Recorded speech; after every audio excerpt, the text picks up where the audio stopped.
Welcome to the PADSIS report on rebooting school sport and plotting a route through the crisis. The crisis has given us three stages to consider.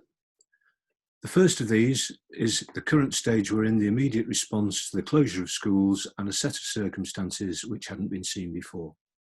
The second stage may well begin in September when schools return and into conditions which they wouldn't necessarily have anticipated. And stage three will be the recovery when those restrictions have been lifted. Stage one was a wholly unexpected situation which schools were thrust into, never seen before, and had no preparation for. It required them to put together a programme of remote learning which included physical activities in circumstances of extreme restriction, particularly during lockdown and in circumstances where people couldn't leave their homes and have access to any equipment or facilities. At that stage, physical activity wasn't a priority and schools were able to do different things, provide different activities, and anything was better than nothing. Those activities tended to be based on conditioning and individual activities and some creative responses to what people could do with a ball in the garden, but with very severe NGB restrictions that prevented the play and often the practice of any activity at all. Alongside that were a degree of staffing issues as schools took advantage of the opportunity to defray the cost of their staff by furloughing some of them, meaning that some schools had a full staff and some had very few. The issues that occurred in this will have no legacy for what happens in the future. This is a one-off situation with an emergency response, and whatever schools did then won't bear relation to what happens beyond that. Stage two, however, which is likely to start in September if schools are back then, it will be necessary to restore something recognisable, a games programme or a programme of physical activity that will be valuable and will be recognised. That programme, though, will inevitably be disrupted by continuing distancing requirements unless there's an unexpected medical breakthrough, and will be guided by what NGBs say is possible at different stages of recovery. Through that period, which may last less than a term, it may last 2 terms, it may last beyond, the variables and restrictions, both set by the government, national governing body and schools' own restrictions, will be constantly changing. So there isn't one programme that will start in September that will be deliverable and changed through there. It'll be constantly moving and responding to government guidelines, which means that schools can see this as an opportunity or a threat. It's a threat to the status quo, it's a threat to how schools have operated before, and it's a threat to standard assumptions. It is, however, an opportunity to try things that are different, to operate in different ways, to develop other parts of the programme with the aim of possibly leaving it in better shape when it gets to stage 3. There is, however, the elephant in the room, and that is inter-school sport and national competitions. As a defining part of the feature of the sector, there'll be an ongoing desire to get inter-school competition restored in some form as quickly as possible. It's part of the business case of the sector, it's part of its identity, and it's a thing that people recognise most. However, national governing bodies are likely to make the playing of sports acceptable before schools' own risk assessments will allow it. So there's likely to be a phase when community sport might restart, in which schools can have internal games, but will be reluctant to embrace the things that go with the outside sport, and may well find that parents are averse to their children being involved in it and involved in all the things that go with it, particularly packing 55 people on a bus, taking them somewhere into an environment that isn't controlled, with variables such as changing spectators, hospitality, what happens when there's injuries, etc. And all of those things will need addressing before competition can return. The timing of that will obviously be unknown. So a programme will be necessary that can operate without inter-school competition, and possibly in the period between NGB legitimising the full version of various games, but schools taking it on board again. And so a certain state of readiness will be necessary to move back into a competition programme when it becomes possible. 3 months ago, this virus had hardly been heard of, and certainly nothing that's happening now could have been anticipated. It's 3 months to September, so certainly anything could happen in that time, and it may be that preparation is being made for circumstances which may no longer prevail, particularly if there's a medical breakthrough. But it may be that that medical breakthrough is required in order to return to the type of normal inter-school competition that we would have recognised before. Also in stage 2, schools will be required to manage risk in ways that they've not done before and produce operating protocols that have never existed before.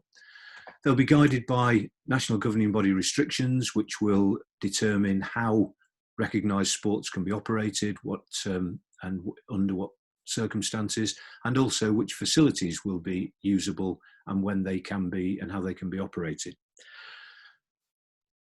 It's very likely that in September there will still be distancing regulations which require the use of different protocols in sport and make some recognised sports difficult to deliver.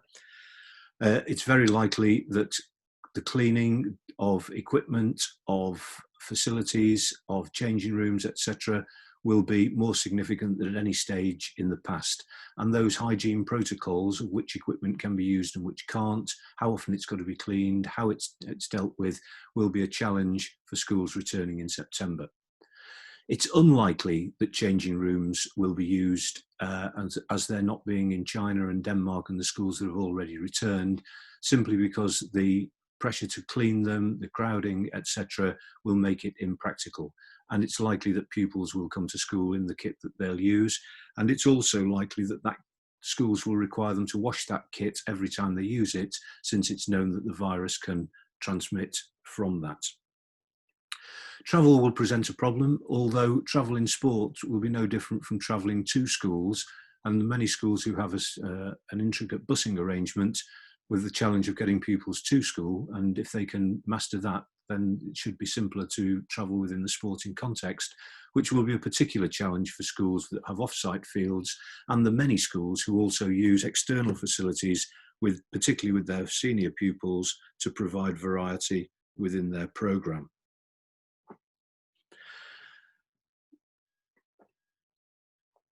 There'll be a preference for outdoor activities, certainly in the short term, which can be more easily spaced and where virus-laden droplets won't travel as far, and that might impact on the type of activities which can be delivered. So what sort of programme will be possible in stage 2? This is where schools may well differ, and some of them may well just end up treading water, doing what they can until stage 3. But for others, it'll be an opportunity to develop the programme, to look at activities that haven't been and approaches that haven't been used before. But it will be related to the same outcomes. For a long time, the sports programme of schools has existed to deliver certain outcomes in terms of attitudes, in terms of skills, in terms of personal qualities, and those outcomes will still be valid. Schools will be looking for different inputs to deliver the same outputs, and they'll be looking to maintain a presence of culturally significant games, the games that they usually have, so that they don't fall out of pupil consciousness and they're more easily restored when the time becomes. But there will be an opportunity for experimental approaches, whether that's new activities, whether it's new delivery mechanisms, whether it's seasonal shifts, and there will be opportunities for different types of sports and sports that haven't previously made much impact on the school curriculum. Possibly the biggest opportunity exists in developing a programme of physical well-being, partly in response to the crisis, but something that would make physical education relevant to the 21st century. And without the pressure to produce teams and the drain on resources of the competitive programme, schools have an opportunity to develop a really forward-thinking programme that augments the well-being programme that exists elsewhere in the school.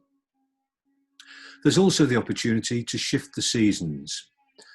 The first term will undoubtedly be the most disrupted of all of them. And the summer sports that have been missed entirely through the summer term, there's an opportunity to restore them there so that they don't go a year without any exposure to pupils at all. Which sports will return first is a guess and a speculation in the future. Certainly sports like netball that already have a degree of distancing might be expected to come back first. But whatever that is, where social distancing is easiest, those sports are more likely to return. Where it's more difficult, they're likely to be later, which probably means that rugby football will be one of the last games to return. So if summer sports exist in September, there's an opportunity to maintain their profile and to take advantage of the fact that they probably can be distanced more easily. Maybe there's an opportunity to swap the activities that usually occur in the autumn term, particularly if one of those is rugby, and put them later in the school year where they've got greater chance of occurring. But all of those things will be influenced by what happens with national competitions and what happens with the academy activity of elite sports. And certainly it would be advantageous if those things could accommodate a new way of looking at things. Stage 2 will also have legacy concerns. It will influence what happens in stage 3, and certainly there will be a significant impact on games of missing an entire season. That might be a reason for including cricket and athletics in September. It might also be a reason for shifting the seasons so that rugby has got the best chance of having some presence in the year. Expectations will certainly be diluted, but it will be important for schools to maintain a culture of the games that are important to them. If they disappear from sight for a prolonged period of time, it may be difficult to restore them later. And so some of those cultural things that schools would seek to achieve with their new pupils to establish might need a bit more overt scaffolding than they would do normally. But it will be essential for schools to maintain a presence of those cultures if they're going to restore them when conditions allow. It may well be that parents remain reluctant for a period beyond the restoration of sport for their children to be involved in it. And that links with what schools provide on Saturdays. Schools that have a vibrant programme of Saturday competition have a challenge of what they provide in stage 2 when that's not possible. And if they let the pupils and the parents and indeed the staff lose the habit of Saturday sport at school, they may find it's difficult to restore when it becomes possible again. And certainly the majority of schools surveyed say that they intend to have a regular Saturday offering, not necessarily of traditional activities when they're not possible, but of something to maintain the habit of attending on Saturday. It may be that there is a legacy of seasonal change. It may be that summer sports continue to have a presence at the start of the autumn term. It may be that other sports that are shifted around find a better accommodation going forward. And it may be that the new programs of physical well-being, which may well emerge, continue to shift the character of the physical education program into a more modern offering. So when stage 3 arrives, the long-term recovery, which may well take until there's a medical discovery to do that, will offer us a number of challenges. Things that may no longer be possible, maybe because of cultural shifts or enduring medical concerns, and an analysis of things that have happened before which may no longer be desirable. And therefore it's important to start with the end in mind, to be able to have a clear idea of what the long-term recovery will look like and what sport will look like for schools in stage 3. What will the priorities be? Certainly it'll be a priority to restore high performance mechanisms that have existed before. The best athletes will be keen to restore themselves, to restore the competition, to be training again, and it'll be important for a number of reasons that schools achieve that. It may well be that the programs that have existed will give schools a greater commitment to inclusivity and a greater commitment to providing high quality activities for all pupils, not just those who are the marquee athletes. It's an opportunity for schools to enhance their culture of health and fitness, where people returning to school after a sedentary summer may well have declined fitness levels. It's an opportunity to put health and fitness central into the life of the school. And it's possible that the single sport model of having one principal sport per term may be experimentally may be experimented with and may change going forward. It may be that there's not a single rugby term, that term has that activity and others. It may be that some sports play a bigger role in the winter terms. It may be that there's less inflexibility of the seasons, which made possible by experimentation during stage 2.